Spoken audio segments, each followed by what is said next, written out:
আসসালামু আলাইকুম। ছোট একটা রেসিপি নিয়ে আসলাম আমি আপনাদের লক্ষ্মীপুরের আপা। এই যে সরিষা, সাদা সরিষা বাটা নিলাম, তারপরে শুকনা মরিচ সবগুলা নিয়ে একটু পাঁচফোড়ন সবগুলা নিয়ে একটু পাটাতে ব্লেন্ড করছি। আমি আসলে পাটা জিনিসটা খুব বেশি পছন্দ করি। ব্লেন্ডারে ব্লেন্ড করলে হয়তো এতটা সুস্বাদু পাওয়া যায় না। গ্রামের আমার সবাইকে দেখি যে পাটাতে সব কিছু বাটে, তো শিলপাটা যাকে বলে আর কি। এই যে আমার মশলাগুলো ব্লেন্ড হয়ে গেছে, নিলাম। আমার ছেলেটা আমাকে সাহায্য করতেছিল। সে মানে বলতেছিল, মা তোমার এগুলা অনেক ভিউ হবে। আসলে ভিউ তো নাই, আমি ছেলেকে খুশি করার জন্য বলতেছি, হ্যাঁ বাবা ধরো ধরো আমি ইয়েটা ব্লেন্ড করে নিই সরিষাটা, তুমি দেখি অনেকগুলো ভিউ আসবে। তো ভিউ তো নাই, সবাই তো আর আমার এই ছোট একটা রেসিপি পছন্দ করবে না, দেখবেও না। তবুও করতেছি। আমার বাচ্চাদের পছন্দ আমের আচার, সেজন্য যে সবগুলা মশলা নিয়ে নিলাম। বাচ্চারা খুব পছন্দ করে, আমার ছেলে আচার অনেক পছন্দ করে, মেয়েটাও দেখতেছি আচার পছন্দ করে। এই যে আমগুলো কেটে নিলাম, আম কেটে নিয়ে একটু রোদে শুকাইলাম, বৃষ্টি আসতেছিল সেজন্য নিয়ে আসছি। বৃষ্টির জন্য কোনো কিছু পারা যায় না। এই যে পিওর সরিষার তেল, যা দিয়ে আমি আমের আচারটা তৈরি করব। সরিষার তেল আমি মানে খুব ভালো লাগে। তো চুলাইতে কড়াইটা দিলাম, কড়াই গরম হওয়ার পরে তেলগুলা ঢাললাম। ঢেলে দিয়ে দেওয়ার পর আমি একটু তেলগুলো গরম হওয়ার জন্য রাখতেছি। এই যে একটা রসুন নিলাম, রসুনটা কুচি করতে ভুলে গেছিলাম, যার জন্য আবার নিলাম। আমার আবার ভুলো মন। এই যে নেওয়ার পর আমি তাড়াতাড়ি করে ওটা চুলায় দিয়ে দিলাম। তেলের সাথে একটু গরম হওয়ার পর চুলার তেলগুলো কিন্তু ফুটে যাবে, মানে একদম গপ গপ করে ফেনা হবে। ফেনাগুলা হচ্ছে সরিষার তেলের জন্য। আদাটা আগে নামাইতে ভুলে গেছিলাম, ব্লেন্ডারও করতে পারি নাই। তারপরে আদাটা দেওয়ার পরে এগুলার একটু গরম হওয়ার জন্য দিচ্ছি, নাড়াচাড়া করতেছি। অনেক সুন্দর একটা গ্রান হচ্ছে চারিদিকে। আমার ছেলেটা অনেক পছন্দ হচ্ছে, বলতেছে আম্মু কখন হবে, মা আমি খাবো। তো ও ধরে রাখতেছে আর মোবাইলটা নাড়াচাড়া করতেছে, বলছে হাত ব্যথা হয়ে গেছে। আমি বলতেছি বাবা অনেক ভিউ হবে তো সেই জন্যে। তো নাড়াচাড়া করতেছি তেল দিয়ে। আমি আবার একটু কাজে অলস, কোনো কিছু করি না। আমার বেশিরভাগ আমার ভাবিরা এগুলা করে, আমি নিই ওনাদের কাছ থেকে খাইতাম আগে। ভাবিরা তৈরি করলে আমাকে দিত একটা বয়েমে, মানে ভিতরে ভরে।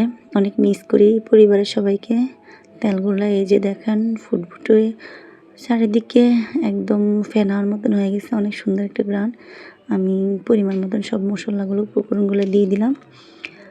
আমি বেশি ভালো আচার দিতে পারি না, তবুও চেষ্টা করলাম। ছেলে মেয়েরা পছন্দ করে সেজন্যে ওরা অনেক বেশি পছন্দ করে। তো আমসত্ত্বটাও দিছি, ওটা রোদ্রের জন্য শুকাইতে পারতেছি না। আমার হাজব্যান্ড আমার জন্য প্রায় 17 কেজি আম কিনে নিয়ে আসছি।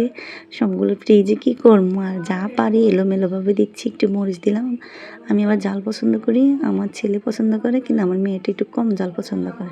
কিন্তু আচার বলে কথা, ঝাল না হলে হয়? মেয়েটারে জিজ্ঞেস করলাম, সে বলল আম্মু তুমি দাও। তারপরে এই যে মশলাগুলা যখন লালচে হয়ে গেছে, চারিদিকে একদম ফেনা ফেনা তো থাকবেই। ফেনা থাকার পরে আমি মেয়েকে জিজ্ঞেস করে কিন্তু মরিচটা আবারও দিলাম। মানে নাড়াচাড়া করতেছে, আবারও দেখতেছেন। আমি আসলে বয়েজ কীভাবে মেক করে জানি না, তবু একটু চেষ্টা করলাম। আমের আচারটাও চেষ্টা করলাম। ভুল হলে সবাই ক্ষমা দৃষ্টিতে দেখবেন, আর আমার চ্যানেলটা একটু সাবস্ক্রাইব করে দিবেন। এই যে আমগুলা দিচ্ছি, আমগুলা দেওয়ার পর আমগুলা সবগুলো আস্তে আস্তে দিচ্ছি, যাতে চারিদিকে পড়ে না যায়, এলোমেলোভাবে যাতে দিলে পড়ে না যায়, সেজন্য আস্তে আস্তে করে দিচ্ছি। দেওয়ার পর আমি এগুলোর পরিমাণ মতন একটু স্বাদ মতো লবণ দিচ্ছি, যাতে আমের ভিতরে ঢুকে। আর লবণ কম হলে তো খেতে মজা নাই। যে কোনো জিনিসে খাওয়ার স্বাদটাই তো লবণের কাছে, তাই না? তারপরে যে আমি নাড়াচাড়া করতেছি, মনে হচ্ছে যেন লবণটা একটু কম, সেই জন্য আবারও লবণ দিলাম। দিয়ে ভালো করে নাড়াচাড়া করতেছি অনেকক্ষণ, যাতে আমের থেকে নিচে শেষটা না লাগে যায়। আম যদি নিচে পড়া যায় তাহলে তো এই আমের আচারটা আমার একটু ভালো লাগবে না। সেজন্য আমি ভালো করে নাড়াচাড়া করতেছি। হাত কিন্তু ব্যথা হয়ে গেছে। আর এইদিকে আমার ছেলে তো বলতেছে বিউ আসবে, বিউ আসবে। আমি আবারও মরিচ দিচ্ছি যাতে আরও স্বাদ হয় সেজন্যে। আর এই যে আমের আচারগুলাতে যখন দিলাম এই যে কালারটা এরকম হলো।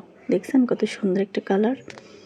তবে আমার মনে হয় না যে আমার হাজব্যান্ডে আমগুলা যখন আচার দিচ্ছি তখনই উনি বলতেছে যে উনি আমের আচারটা খায় না। উনি বেশিরভাগ আম সত্ত্ব পছন্দ করে।